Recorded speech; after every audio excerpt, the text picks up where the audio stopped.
Glória a Deus. Glória a Deus. Engrandecido ao nome do Senhor. Cumprimento a igreja com a paz do Senhor.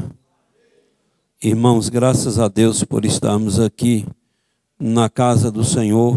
Graças a Deus por mais essa grande oportunidade que Deus nos concedeu para a gente aprender de Deus, aprender da palavra do nosso querido e eterno Deus. Então devemos agradecer ao Senhor por cada coisa, por cada detalhe, porque o Senhor é merecedor. Bora cantar um hino para Deus, o hino de número 372. E enquanto a gente estiver cantando esse hino, você que trouxe a oferta ou dízimo para devolver na casa de Deus, você nunca diz, eu vou pagar dízimo, ou eu paguei o dízimo. Dízimo você não paga, oferta você não paga, você devolve. Então, quando o Senhor abençoou a igreja, quando o Senhor abençoou as pessoas, Ele disse, eu quero 10%, você fica com 90% e eu fico com 10%. Então, esses 10% você devolve na minha casa. Então, dízimo e oferta fala devolver. Louvado seja Deus, e não pagar, e não isso e aquilo, certo? A gente devolve o dízimo, a oferta na casa de Deus, mas a gente sempre ensina para a pessoa tomar cuidado e devolver movido por amor. Se tiver amor, devolve. Se não tiver, não adianta nada, porque não vai adiantar o teu lado, só vai adiantar o lado da igreja. Então é bom que adianta o lado da igreja e adianta também o teu lado, certo? Em nome de Jesus. Então, se eu devolvo uma oferta, devolvo um dízimo na igreja e devolvo com o coração fechado, isso não vai adiantar meu lado, não vai adiantar para mim. Eu não vou ser abençoado, certo? Então, eu preciso me esforçar para cumprir a palavra de Deus, mas cumprir por amor dentro do meu coração. Então, eu costumo muito estar batendo nisso, porque muitas pessoas, às vezes, eu tenho que dizimar, eu tenho que ofertar, senão eu li na Bíblia que tem umas maldição, que BBB e blá, blá, blá. Eu vou servir a Deus porque eu li na Bíblia que se a gente não servir a Deus, que a gente vai para a condenação eterna, BBB e blá, blá, blá. Essas coisas. A gente sabe que se a gente não servir a Deus, a gente não vai morar no céu, que a gente vai para a condenação. Mas eu preciso aprender a servir a Deus movido por um amor. Então eu preciso servir a Deus não com medo do inferno, mas por gratidão ao meu Deus, por tudo que Ele fez por mim, dando o seu único filho para morrer por mim naquela cruz. Será que não, Deus não merece eu servir Ele, eu adorar Ele com muito amor dentro do meu coração? Então, depois de tudo isso, eu não tenho motivo para viver servindo a Deus com medo de ir para o inferno. Eu tenho motivo para viver servindo a Deus, movido por um amor, por uma gratidão dentro de mim. Então, bora cantar em nome de Jesus. 372. Quem possui a Cristo, nele firme está, achará poder para o mal combater, porque suas promessas Ele cumprirá. Quem está em Cristo sempre há de vencer, vencerá, vencerá, por seu sangue vencerá, vencerá, vencerá, sempre vencerá, pois Jesus que impera novas forças dá. E quem nele espera sempre vencerá. Em qualquer batalha não desmaiará. Do poder das trevas há de triunfar. Deus lhe dará forças, nunca falhará, porque Jeová combate em seu lugar. Vencerá, vencerá, por seu sangue vencerá, vencerá, vencerá, sempre vencerá, pois Jesus que impera, novas forças dá. E quem nele espera, sempre vencerá. Entre os inimigos, monhal será. Quem unido a Cristo, nunca vacilar. Em Jesus firmado, luz espargirá, a luz do Evangelho para os libertar. Vencerá, vencerá, por seu sangue vencerá, vencerá, vencerá, sempre vencerá, pois Jesus que impera, novas forças dá, e quem nele espera, sempre vencerá. Glória a Deus. Engrandecido ao nome de Jesus. Irmãos, hoje nós vamos meditar no assunto da nossa escola bíblica, né, o nosso estudo que seria para domingo, mas aí é a nossa Santa Ceia, e a gente passa hoje. A lição de número 10, a lição do dia 4 de junho de 2023, quando os pais sepultam seus filhos. Fica de pé. O texto nos diz: então, em tudo somos atribulados, mas não angustiados, perplexos, mas não desanimados, perseguidos, mas não desamparados, abatidos, mas não destruídos. 2 Coríntios, capítulo 4, versículo 8 e 9.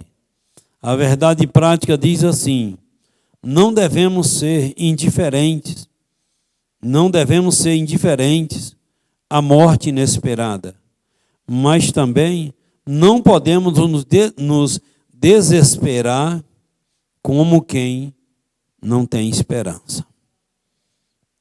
A leitura bíblica em classe, para quem não tem a revista, está no livro de Jó, capítulo 1, versículo 13, e depois do versículo 16 ao versículo 19.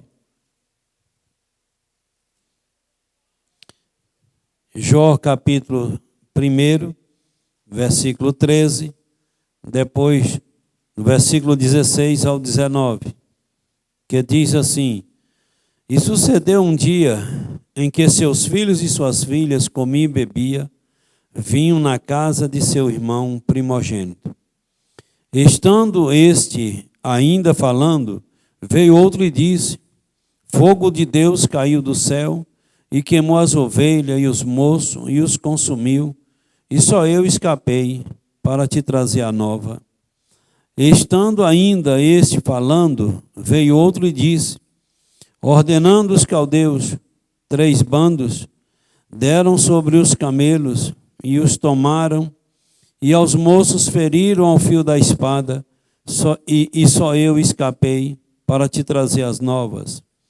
Ainda este falando, veio outro e disse: estando teus filhos e tuas filhas comendo e bebendo vinho, em casa de seu irmão primogênito, eis que um grande vento sobreveio da além do deserto, e deu nos 4 cantos da casa, a qual caiu sobre os jovens e morreram, e só eu escapei para te trazer a nova.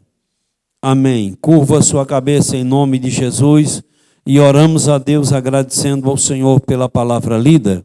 Querido Deus, agradecemos o Senhor nesse momento pela palavra lida. Agradecemos o Senhor pelo direito de ler a Tua palavra e pedimos ao Senhor, nos ajuda, nesta caminhada. Nesta noite, toma a direção, a primazia desse assunto, dessa reunião, e abre a porta da palavra e me ajude a ministrar, nos ajude a entender, nos ajude a guardar em nossos corações. Deus, em o nome de Jesus te pedimos, joga por terra toda a obra do mal, tudo aquilo que não provém de ti. E em nome de Jesus, oramos ao Senhor. Amém, Deus. E amém. Podeis sentar em nome de Jesus. Irmãos, quero apresentar, louvado seja Deus, as pessoas que nos visitam. Está conosco Lucas. Cadê Lucas? Está ali, Deus abençoe. Maria Ruth, Deus abençoe. Nosso irmão Eliel e nossa irmã Keila, Deus abençoe. O que nós temos a dizer às pessoas que nos visitam? Sejam bem-vindos em nome de Jesus. Que Deus em Cristo abençoe a cada um e sinta-se bem no nosso meio. Irmãos, nós aprendemos e pelo curso da vida a gente entende que uma pessoa que tem 70 anos, outra pessoa ali tem 20, nós entendemos que aquele de 20, pela lógica, pela razão, aquele de 20 vai enterrar o de 70. Porque o de 70 já está chegando no fim da picada. O novo está chegando. Então sempre, a maioria é assim. O novo enterra o mais velho. Mas o ser humano na terra, ele precisa estar preparado, porque às vezes é o velho que enterra o novo. Pela lógica, pela razão, é o filho que enterra o pai. Mas às vezes o pai enterra o filho. Então o título da nossa lição: quando os pais sepultam seus filhos. Bora meditar nesse assunto em nome de Jesus.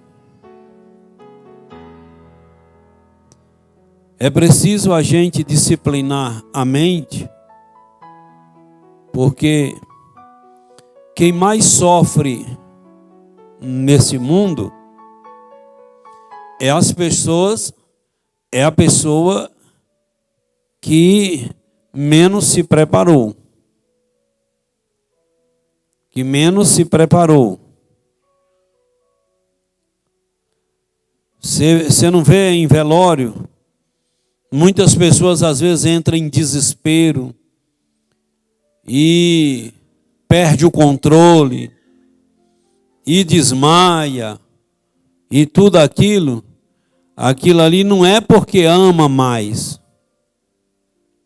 É porque não se preparou. Não se preparou. Então eu preciso viver preparando o meu psicológico. Você já viu, tem alguns, quando a gente toca no assunto de morte, moço, bora parar com isso, nós não vamos falar nisso não. Muitas pessoas não gostam nem de falar de morte. Quer dizer, pessoas que não se preparam, não alimenta a mente. E eu devo falar da morte, eu devo falar que vou morrer, que vou perder um ente querido. Porque quando chegar esse momento, a pessoa sofre menos. A pessoa sofre menos. Um dia eu falei para os irmãos num velório, eu disse: isso que o irmão está fazendo aí não é que ele ama a esposa mais do que eu amo a minha. A questão é que ele não se preparou. Um irmão, a esposa dele estava doente, desenganada dos médicos, e um dia eu toquei no assunto. E ele só olhou para mim e disse: não, irmão Agnovan, Lene não vai morrer. Aí eu disse: Se você crê assim, amém. Só que você está crendo acima do que Deus criou. E aí, ele não esperava. Aí a mãe dela trouxe ela aí para Dr. Afonso, em Ceabra. E ela morreu. Quando ele chegou aí para visitar ela, já recebeu a notícia na porta da clínica que ela tinha falecido. Deu um estralo na mente dele, ele começou correndo lá dentro da clínica. Aí ganhou a rua, tiveram que pegar ele praticamente à força. Trouxe, aplicou um medicamento. E à tarde a gente providenciou pegar o corpo. À tarde chegou com ele gritando. E gritou à noite. E no outro dia, para a gente sepultar o corpo da mulher dele, teve que a gente segurar ele à força. Aí quando foi já, isso, a mulher morreu na segunda-feira de madrugada. Quando foi na quarta-feira, ele chama a menina, vai para o cemitério. E de madrugada, e deitou sobre a sepultura e gritando, Sailene, Sailene. E acordando os vizinhos tudo. Aí eu falei para os irmãos, isso aí é porque ele não se preparou. É porque ele nunca aceitou essa ideia morte. E é a ideia que nós mais devemos aceitar, essa ideia morte. Então lá em casa, quando um morre, meu irmão morreu de repente, a gente chorou ali a meia hora e disse, agora bora resolver as coisas. Meu pai morreu de infarto fulminante. Quando recebi a notícia, chorei e disse, agora eu tenho que encarar. Então a gente foi resolver as coisas. Então, lá em casa, quando nós era menino, minha mãe levava nós para os velórios, chegava lá, levantava a gente, botava a gente cara a cara com o defunto. E dizia, chegava em casa, ela dizia, olha, tá vendo lá? A morte chegou na casa de fulano hoje. Hoje ou amanhã pode chegar na nossa casa também, que nós não somos melhor do que ninguém. Então minha mãe nos ensinou, a morte ela vai bater na nossa porta. Então a gente precisa, não tem como se preparar 100%, mas tem como administrar isso na nossa mente. E a coisa que eu acho mais feio é um velório de crente. E crente está desmaiando, crente está gritando, crente está parecendo, eu não aceito, não aceito, não aceito. Ninguém quer, mas todos sabem que a morte é uma realidade. E que o cara quer ou não, ela vai bater na porta. Nós estamos falando de morte. Um dia o cara disse que a morte chegou na casa do cara e disse, ei, tal dia eu venho te buscar. O cara era barbudo, cabeludo. O cara foi lá no dia, tirou a barba, tirou o cabelo e vazou. Foi lá para um estádio, assistir um jogo de bola. Aí a morte chegou e disse, cadê fulano? Esse moço saiu. Vi, rapaz, mas eu não posso perder a viagem. Hoje eu tenho que derrubar um. E aí disse, eu vou lá no campo de bola, lá no estádio, tem muita gente. Chegou lá, olhou para um lado, olhou para o outro e disse, é aquele careca velho lá mesmo. Não teve jeito, era o dia do cara. Era o dia dele encontrar com a morte. A morte foi lá e pau. Então, eu preciso administrar isso.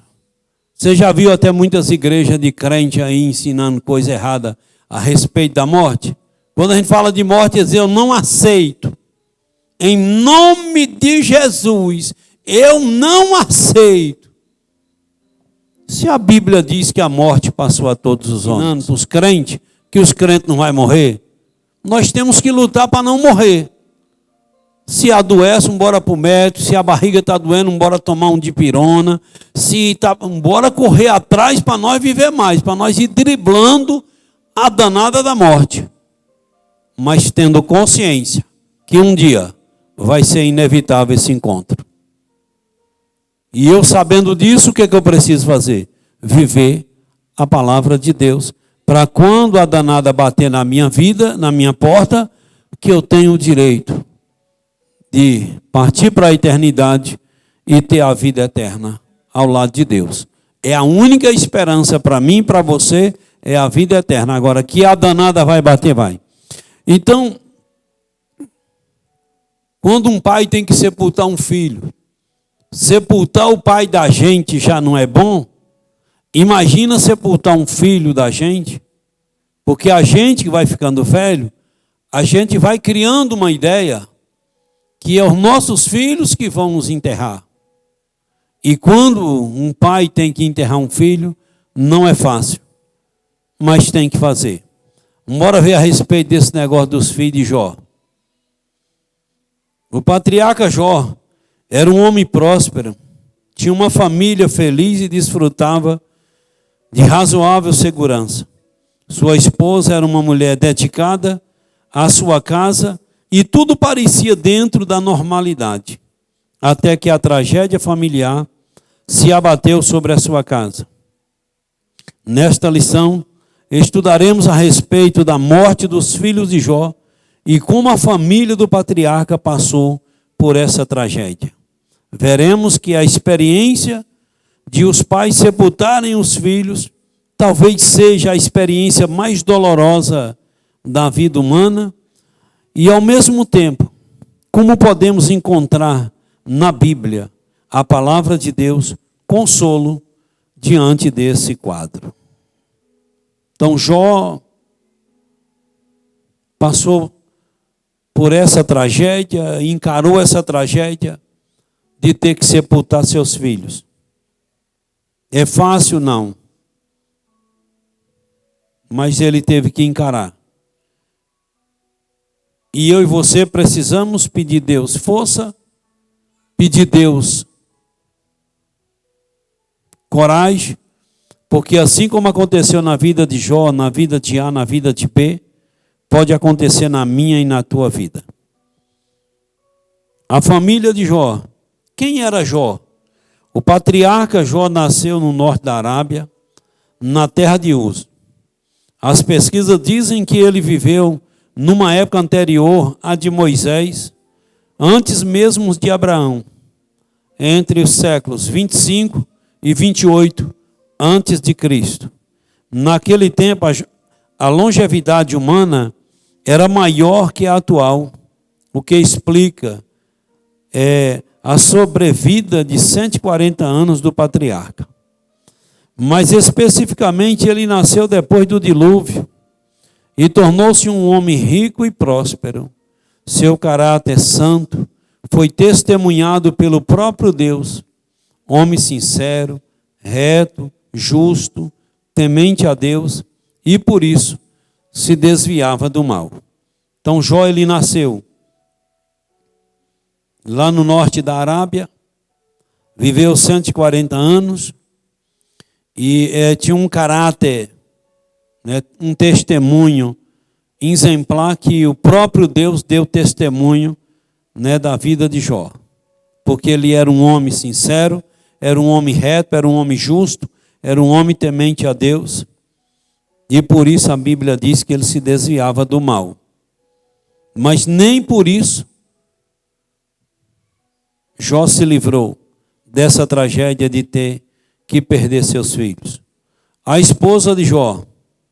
Tudo que se sabe a respeito da esposa de Jó é o que está registrado no capítulo 2 do livro de Jó. Ela ganhou a fama de uma mulher insana e ambiciosa por causa da perca de todos os bens materiais e dos filhos que foram mortos por uma tragédia. Ainda, Jó foi vítima de feridas purulentas, aquela lepra, das quais ela teve repugnância.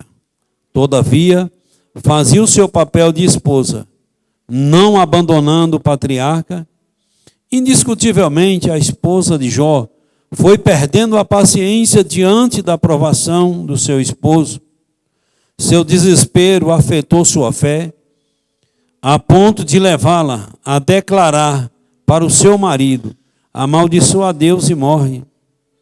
Ela teve 10 filhos com Jó, e como não se deixou influenciar pela proposta desesperada de sua esposa, o patriarca suportou tudo até que Deus virasse a sua sorte e transformasse o mal em bênção. Então a mulher de Jó, ela foi aguentando, que ela sabia que aquilo que estava acontecendo era uma provação. Era uma provação. Mas ela foi aguentando até foi perdendo a fé. A fé foi perdendo força. E até que ela chegou para Jó, disse: eu estou sem paciência e tal. Amaldiçoa Deus e morre. Lembra que ele disse, assim como fala uma louca, fala tu, mulher, e tal. Mas Jó estava ali, esperando em Deus, que Deus virasse a página, transformasse o mal em bênção. Os filhos de Jó. Jó estava atento ao modo de viver de seus filhos. Esses tinham uma rotina social de banquetes, muita comida e bebida. A Bíblia mostra que o pai apresentava sacrifícios a Deus por seus filhos e orava por eles todos os dias. Ou seja, havia zelo e cuidado do patriarca para o bem-estar espiritual de seus filhos. Então Jó estava atento. Ele sabia que seus filhos gostavam de comer, de beber, de banquetes. Mas ele fazia sacrifício, apresentava sacrifícios a Deus em favor dos seus filhos. Ele orava pelos seus filhos e tal. É o meu dever, é o teu dever, orar pelos nossos filhos todos os dias. Lidando com a morte dentro da família, Jó e sua esposa foram surpreendidos pela morte dos filhos. Os versículos 18 e 19 relatam um momento em que a notícia da morte de seus filhos chega à casa de Jó. Quando tudo parecia normal, a morte os surpreendeu. Todos os seus filhos morreram. Deus não nos criou para morrer, mas a morte é uma maldição advinda do pecado. E só o Senhor Jesus foi capaz de cravar essa maldição no lenho de sua cruz no Calvário. Assim todos ficamos perplexos diante da morte, e principalmente quando envolve alguém próximo a nós. Por isso, a palavra de Deus nos mostra que devemos estar conscientes quanto à realidade da morte. Não temos domínio nenhum sobre ela. Entretanto, a nossa confiança está em Cristo. E por causa de sua ressurreição, podemos afirmar que a morte não nos retém na sepultura, mas servirá de meio para adentrar a vida eterna com o nosso Salvador. Bendito é o nome de Jesus. Então eu preciso, como eu acabei de falar, você precisa disciplinar nossas mentes. Deus não fez o homem para morrer. Deus fez o homem para viver eternamente. Mas o pecado levou o homem a morrer. Mas através do que Cristo fez por nós naquela cruz, eu e você temos o direito de não ficarmos na sepultura, mas que no dia do arrebatamento da igreja, a morte não vai segurar a gente na sepultura e vai ter que dar os seus corpos segundo a palavra de Deus.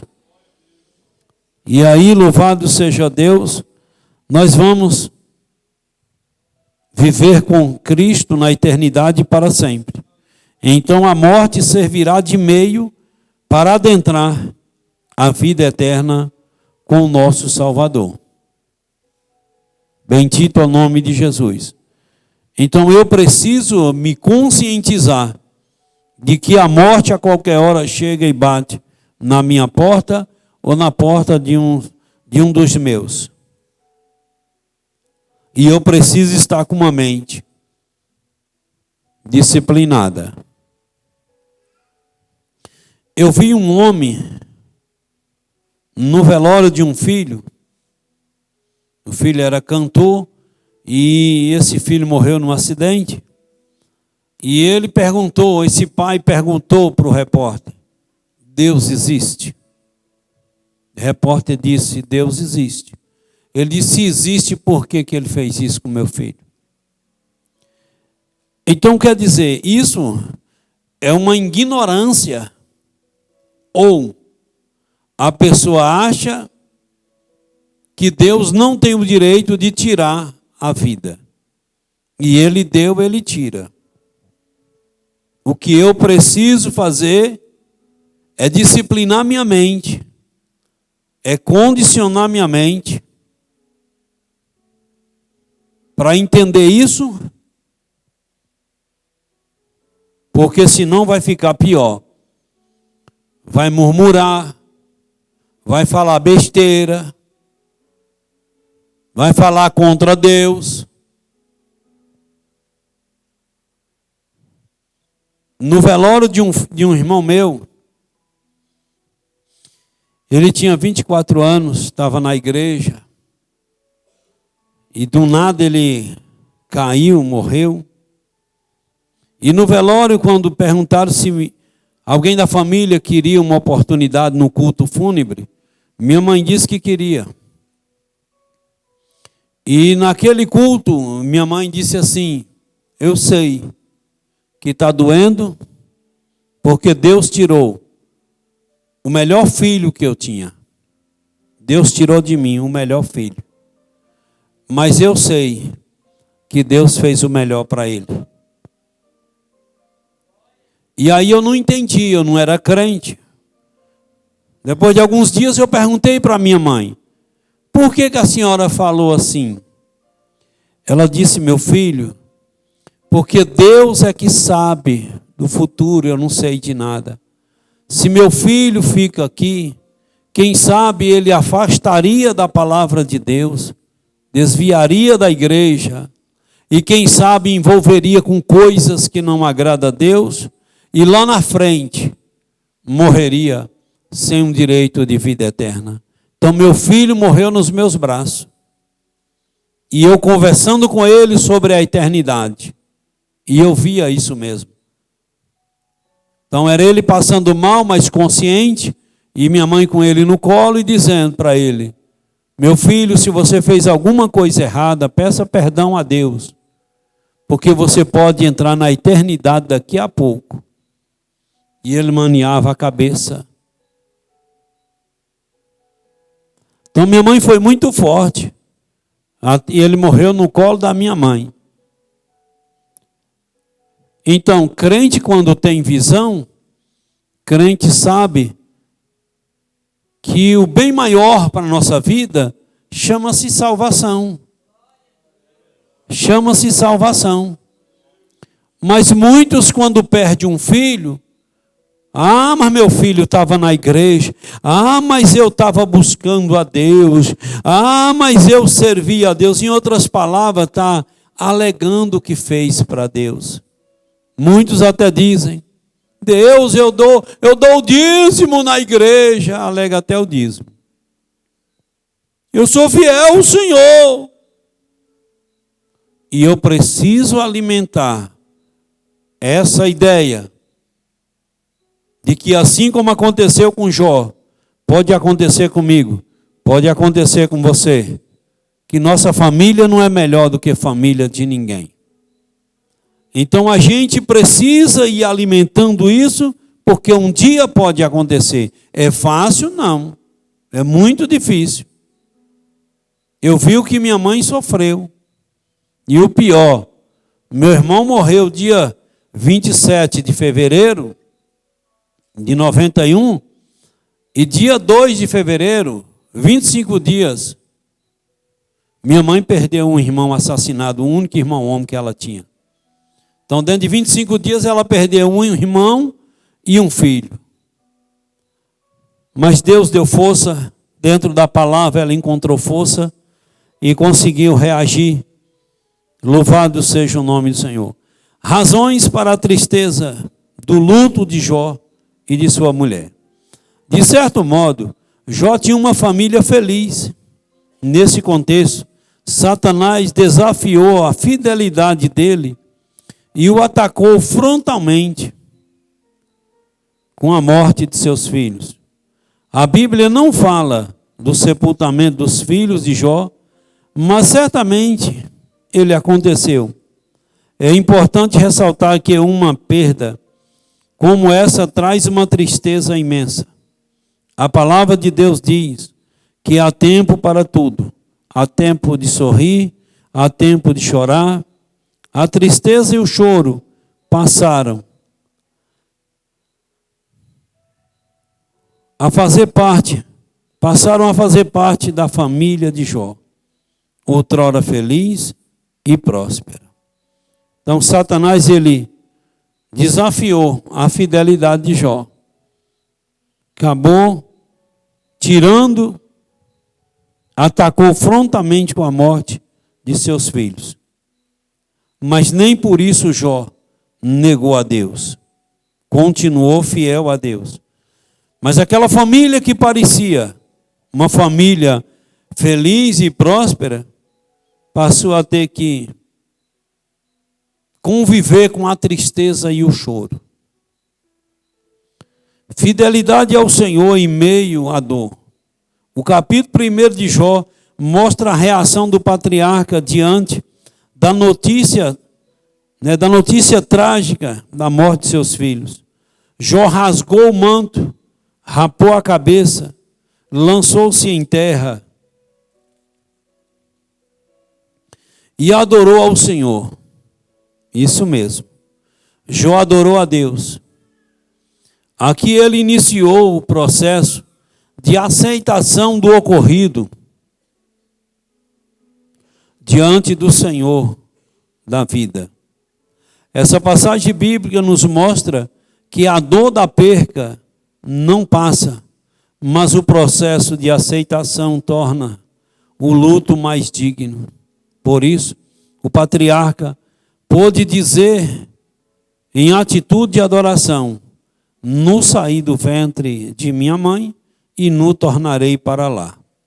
O Senhor o deu e o Senhor o tomou. Bendito seja o nome do Senhor.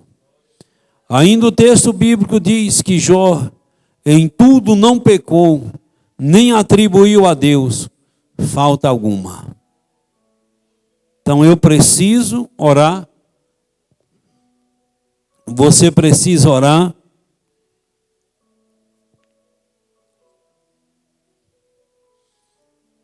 Porque as tragédias podem assolar nossa vida ou nossa família. E se um dia assolar, precisamos pedir muita força a Deus para a gente não murmurar, para a gente não perder o controle e para a gente buscar força na palavra de Deus, em Deus, e não murmurar contra Deus. Então Jó não murmurou. Ele disse: nu eu vim e nu... Certo? O Senhor o deu e o Senhor o tomou. Bendito seja o nome do Senhor. Então Jó, encarando tudo isso, essas percas, Jó, ele não atribuiu culpa nenhuma ao Senhor. Ele ficou na dele. ele ficou na dele.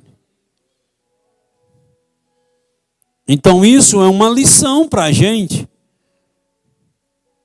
se esforçar. E quando acontecer alguma coisa, adorar o Senhor, mesmo na dor. Então Jó, ele adorou a Deus na dor. Ele adorou. Ele provou para o mundo, para Satanás, que ele adorava a Deus independente da alegria ou da tristeza. Teve um dia que eu estava no velório de um irmão, foi preciso eu chamar um irmão e falar para ele: por favor, você está perdendo o controle. E você é crente, é para ter domínio próprio. Ah, mas é que eu tenho um problema de nervo. Não, não tem nada a ver com problema de nervo. Problema de nervo não pode levar a gente a culpar a Deus por alguma coisa que aconteceu na nossa vida, não. Então, para que Deus foi me dar esse filho?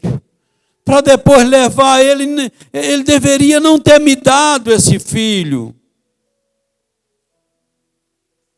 Eu olhei para ele e falei: quem sabe é o Senhor, porque Ele te deu e porque Ele tirou. Cale a sua boca, coloca a sua boca no saco e sossega. Porque pode ficar pior para você. Não culpe a Deus por nada, porque Ele não é culpado de nada.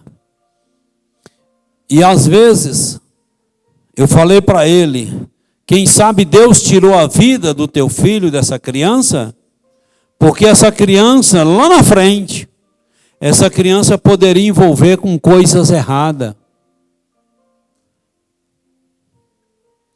Então, por exemplo, quando Heloísa estava na barriga de Gilvinha,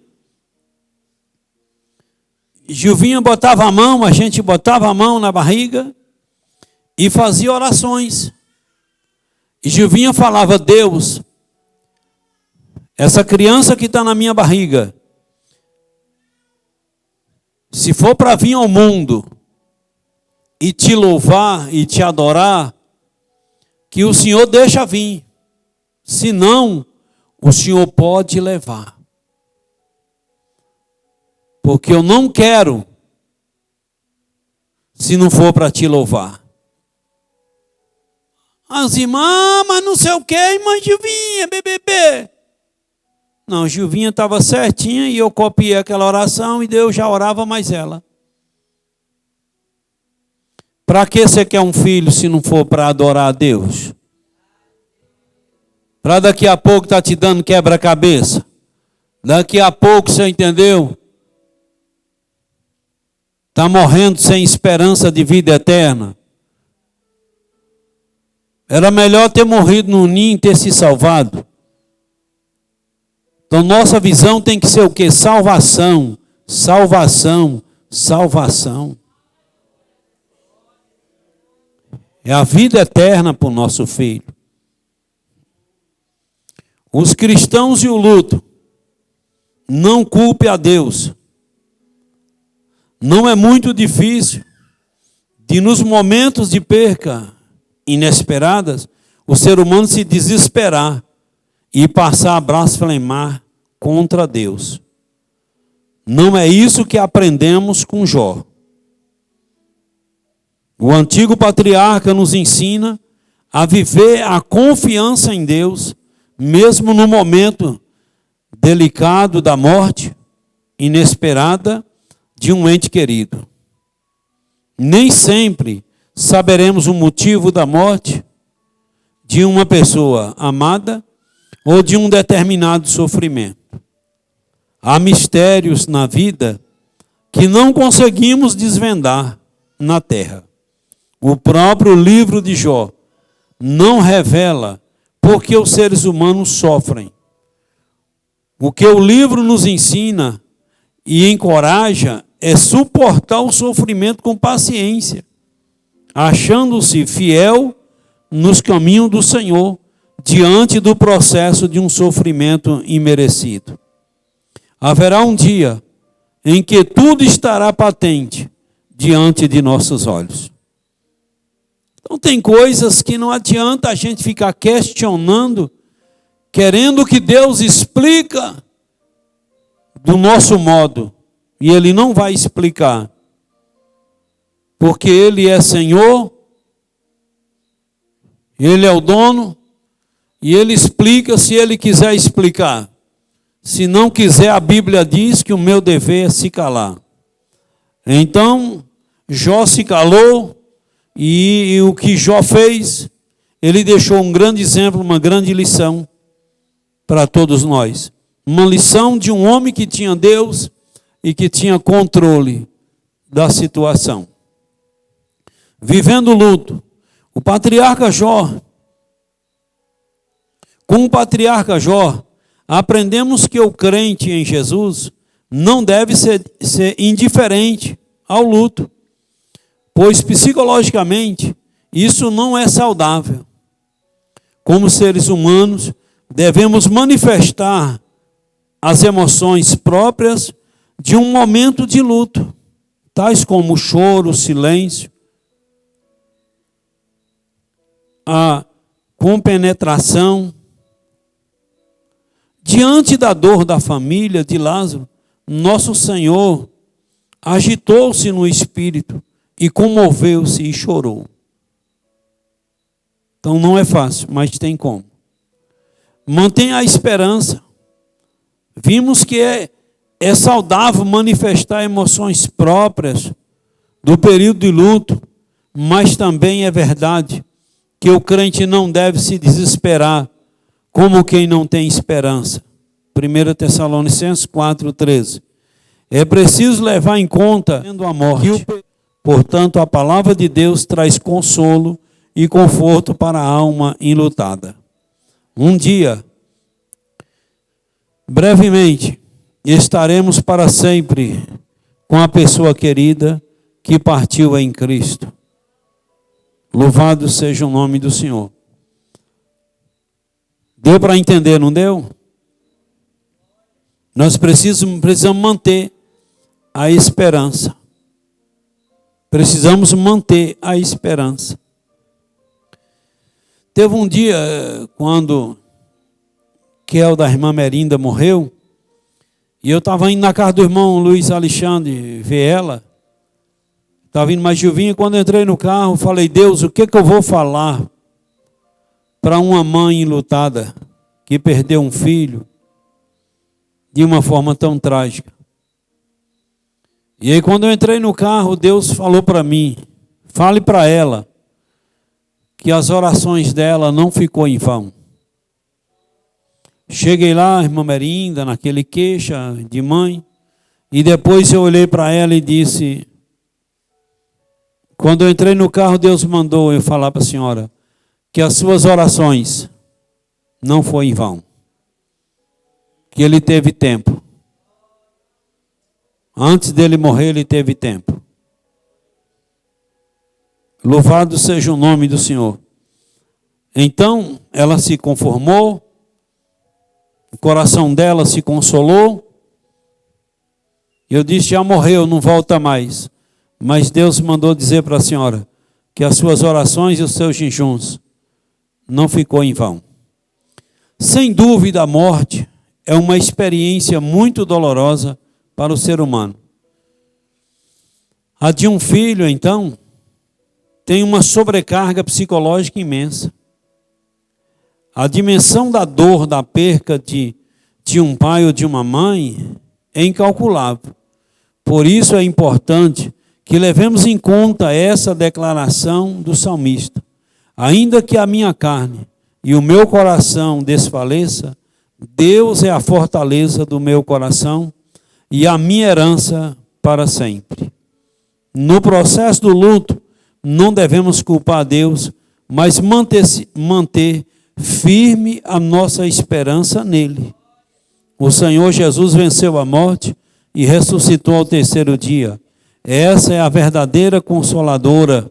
Essa é uma verdade consoladora e, ao mesmo tempo, esperançosa. Portanto, nesse momento, é tempo de confiar em Deus. Louvado seja o nome de Jesus. Então, a gente precisa alimentar muito isso e ter em mente que, assim como aconteceu com os outros, pode acontecer com a gente. Assim como muitos pais sepultaram filhos, a gente também pode sepultar. Então nós precisamos buscar muita força em Deus, para não culpar o Senhor e tal, mas adorar o Senhor, independente da dor. Que Deus em Cristo te abençoe. Esse foi o assunto de hoje. Relacionamento em família. Superando desafios e problemas, com exemplos da palavra de Deus. Nesse momento, enquanto a igreja ora e intercede, eu quero convidar nossos amigos para vir receber Jesus como o Senhor e Salvador da sua vida. Se Deus tocou no seu coração, Deus falou contigo nesta noite, e você quer, levanta de onde você está e vem aqui à frente para receber Jesus como o Senhor e Salvador da tua vida. Cadê a primeira pessoa que quer receber Jesus como o Senhor e Salvador? Eu quero orar você. Eu quero te consagrar a Deus. Eu quero te apresentar a Deus. Cadê a primeira pessoa em nome de Jesus? Não tendo, que Deus em Cristo te abençoe e que esta não seja a última oportunidade da sua vida, viu? Bora orar, fica de pé em nome de Jesus. Bora encerrar nosso culto, nossa reunião, em nome de Jesus. Quantos necessitam de oração? Eu também, a minha casa, necessitamos das orações dos irmãos. Querido Deus, em nome de Jesus oramos ao Senhor para te agradecer por tudo que o Senhor tem feito. Deus, te agradecemos por esse estudo, por esta palavra. E peço ao Senhor que esta palavra fique aqui no meu coração e me ajuda, Espírito Santo, a colocar em prática. Deus, continua nos preparando, nos ensinando, para que nós possamos enfrentar a vida como temos que enfrentar. Deus, em nome de Jesus, eu te apresento a cada um que pedir oração em favor de si ou dos seus. Visita a família de cada um. Se é enfermidade, cura. Se é problema, resolve. E peço ao Senhor, dá-nos um retorno abençoado e um sono tranquilo. E em nome de Jesus, Deus, oramos ao Senhor. Amém, Pai. E amém. Que o amor de Deus, a graça de Jesus, a comunhão e consolação do Espírito Santo de Deus, seja com todos vós. Quantos podem dizer amém? Amém. Deus te abençoe.